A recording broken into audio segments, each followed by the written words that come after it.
सीधे शुरू करते हैं। आज हम एक ऐसी दिल दहला देने वाली घटना का विश्लेषण करने वाले हैं जो आती है मसूरी की वादियों से। हम यहाँ सिर्फ कोई आम कहानी नहीं सुनने वाले हैं, बल्कि तथ्यों, टाइमलाइंस और पैटर्न्स के जरिए इस पूरे घटनाक्रम को स्टेप बाय स्टेप डिकोड करेंगे। ये घटना बताती है कि जब मॉडर्न एरोगेंस का सामना अनजान और पुरानी ताकतों से होता है तो उसके परिणाम कितने भयानक हो सकते हैं। हर एक डिटेल पर ध्यान दीजिएगा, क्योंकि यहाँ हर छोटी कड़ी एक नया रहस्य खोलती है। जरा कल्पना कीजिए, चारों तरफ घुप अंधेरा है। सामने कोई ऐसी चीज खड़ी है जो इस दुनिया की लगती ही नहीं, और उससे बचने का सिर्फ एक ही तरीका है, और वो है बिल्कुल शांत रहना। लेकिन क्या होगा अगर आपका अपना डर, आपकी खुद की तेज धड़कनें या घबराहट में निकली एक चीख ही आपको शिकार बना दे? आज हम बिल्कुल यही समझेंगे। ये केस सिर्फ एक लोकल लेजेंड नहीं है, बल्कि इंसानी डर और मनोविज्ञान का एक बेहद डरावना खेल है। चलिए इसमें थोड़ा डिटेल में जाते हैं। इस पूरे घटनाक्रम का स्ट्रक्चर समझना जरूरी है। शुरुआत होती है धीरज के उस पहले अनुभव से जो उसने अपने चाचा के साथ जिया था। फिर आता है लगभग 1.5 साल का लंबा फासला, जहां जिंदगी थोड़ा आगे बढ़ जाती है। और अंत में आता है वो मनहूस शनिवार का दिन, जब अहंकार और एक बेकार की जिद के कारण वही डर दुगनी ताकत से वापस लौट कर आता है। ये टाइमलाइन हमें बताती है कि कैसे एक भूली हुई घटना अचानक एक भयानक रात में तब्दील हो गई। तो सबसे पहले उस पहले अनुभव को देखते हैं। शाम का वक्त था। धीरज और उनके चाचा मसूरी के एक बिल्कुल सुनसान ट्रैकिंग पॉइंट पर टहल रहे थे। तभी करीब 100 फुट की दूरी पर उन्होंने एक अजीब सा दृश्य देखा। एक लड़की थी सफेद कपड़ों में, लेकिन सबसे डरावनी बात ये थी कि उसके पैर ही नहीं थे। वो हवा में तैर रही थी और उसके कपड़े हवा में ऐसे उड़ रहे थे जैसे वो कोई साया हो। वो बिल्कुल सीधी चलती हुई आई और सीधे गहरी खाई में गिर गई, वो भी बिना किसी आवाज के। धीरज और उसके चाचा इस हद तक डर गए कि वहां से भागकर सीधे अपने होटल रुके। होटल वापस आकर जब उन्होंने सांसें भरी और वहां के ओनर को ये पूरा किस्सा सुनाया, तो इस एंटिटी के कुछ नियम निकल कर आए। और ये नियम इस पूरे विश्लेषण का सबसे बड़ा हिस्सा है। पहला नियम, वो आत्मा पूरी तरह से अंधी है। दूसरा, वो देख नहीं सकती पर सुन बहुत तेज सकती है, यानी वो सिर्फ आवाज का पीछा करती है। अगर वहां खामोशी है तो आप सुरक्षित हैं। और तीसरा नियम, जब भी वो आसपास होती है तो उसके चलने की आवाज नहीं आती, बल्कि एक अजीब सी खोखली डरावनी ध्वनि आती है। और ये ध्वनि आम बिल्कुल नहीं है। तक तक तक। होटल ओनर ने बताया कि ये आवाज बिल्कुल ऐसी होती है जैसे किसी सख्त सतह पर लकड़ी का चम्मच मारा जा रहा हो।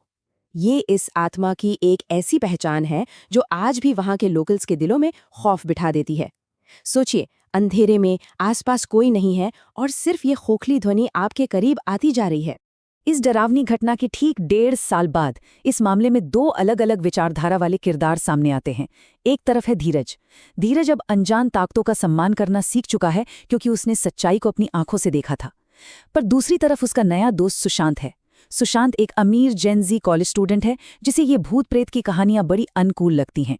वो धीरज का मजाक उड़ाता है और कहता है कि ये सब बातें बैकवर्ड लोगों की होती हैं। इन दोनों की मनोस्थिति का ये फर्क ही आगे चलकर सबसे भयानक ट्विस्ट लाने वाला था। अब देखते हैं कि ये ईगो क्लैश कैसे एक खतरनाक मोड़ लेता है। अहंकार को हमेशा सबूत चाहिए होता है ना। सुशांत अपनी जिद पर अड़ गया कि अगर ऐसी कोई आत्मा सच में है तो उसे सबूत चाहिए। उसने तुरंत अपनी बाइक निकाली और शनिवार की दोपहर दोनों निकल पड़े सीधे मसूरी। वो ठीक उसी होटल में रुके। धीरज ने बहुत मना किया, पर सुशांत उसी ट्रैकिंग पॉइंट पर जाने की जिद पर अड़ा रहा। यहाँ तक कि उसने होटल ओनर की हर एक चेतावनी को पूरी तरह से इग्नोर कर दिया। रात को बाहर निकलने से ठीक पहले होटल ओनर ने उन्हें एक आखिरी चेतावनी जरूर दी थी। उसने कहा था कि वो अंधी है, पर अगर तुमने जरा सी भी आवाज की तो वो सीधे तुम्हारी तरफ मुड़ जाएगी। ओनर ने साफ समझाया था कि रात के वक्त वहां अक्सर वही दृश्य बनता है। वो घूमती है और खाई में गिरती है। अगर शांति बनाए रखोगे तो वो किसी को नुकसान नहीं पहुंचाएगी। लेकिन सुशांत ने बस एक अहंकारी हंसी दी। उसका यही सोचना था कि भाई अगर वो अंधी है तो वो किसी को देखेगी ही कैसे। रात के 8 बज चुके थे। गुप अंधेरा छा गया था और दोनों उसी ट्रैकिंग पॉइंट पर खड़े थे। उनके हाथ में सिर्फ एक फ्लैशलाइट थी। आसपास पूरा पहाड़ी इलाका, ठंडी हवा और एक ऐसी खामोशी जो बता रही थी कि कुछ बहुत बुरा होने वाला है। सुशांत, जो कुछ देर पहले तक इस डर का मजाक उड़ा रहा था, अब थोड़ा असहज हो गया था। लेकिन ईगो इतना बड़ा था कि वो अपनी गलती मानने को तैयार नहीं था। और तभी वही हुआ जिसका डर था। एक चौड़े रास्ते के दूसरे एंगल से अचानक एक लड़की उभरी। वही सफेद कपड़े और उसके पैर नहीं थे। उसके आगे बढ़ने पर किसी तरह के कदमों की कोई आवाज नहीं आ रही थी। सिर्फ एक ही ध्वनि उस सन्नाटे को चीर रही थी, एक खोखली, रोंगटे खड़े कर देने वाली आवाज जो धीरे धीरे उनकी ही तरफ बढ़ रही थी। धीरज ने तो फिर भी खुद को संभाल लिया। वो जानता था कि इस वक्त शांत रहने में ही दोनों की भलाई है। लेकिन सुशांत, जिसने कभी ऐसी किसी चीज की कल्पना तक नहीं की थी, उसके तो होश ही उड़ गए। और इस पैनिक में आकर उसने उस एंटिटी का सबसे बड़ा और सबसे जरूरी नियम तोड़ दिया। वो बुरी तरह चीख पड़ा। उसकी चीख उस अंधेरी वादी में बहुत दूर तक गूंज गई। जैसे ही सुशांत की चीख निकली, पूरा सीन बिल्कुल पलट गया। वो आत्मा वहीं अचानक रुक गई। बिना आंखों के भी उसने अपना चेहरा ठीक उन दोनों की तरफ घुमाया, और अगले ही पल वो जो धीमी धीमी ध्वनि थी वो अचानक भयानक रूप से तेज और आक्रामक हो गई। टक टक टक टक। वो आत्मा बहुत तेजी से सीधे उनकी तरफ आ रही थी। उस अंधी शिकारी को अब उसकी मंजिल, अपना शिकार मिल चुका था। अब यहाँ जो चीज सबसे ज्यादा ध्यान देने वाली है वो है सर्वाइवल इंस्टिंक्ट। जब आपका अपना ही डर, आपकी अपनी ही चीख और धड़कनें आपकी लोकेशन बता रही हों, तो इन अंधेरे पहाड़ों में कोई कहाँ और कैसे छिपेगा।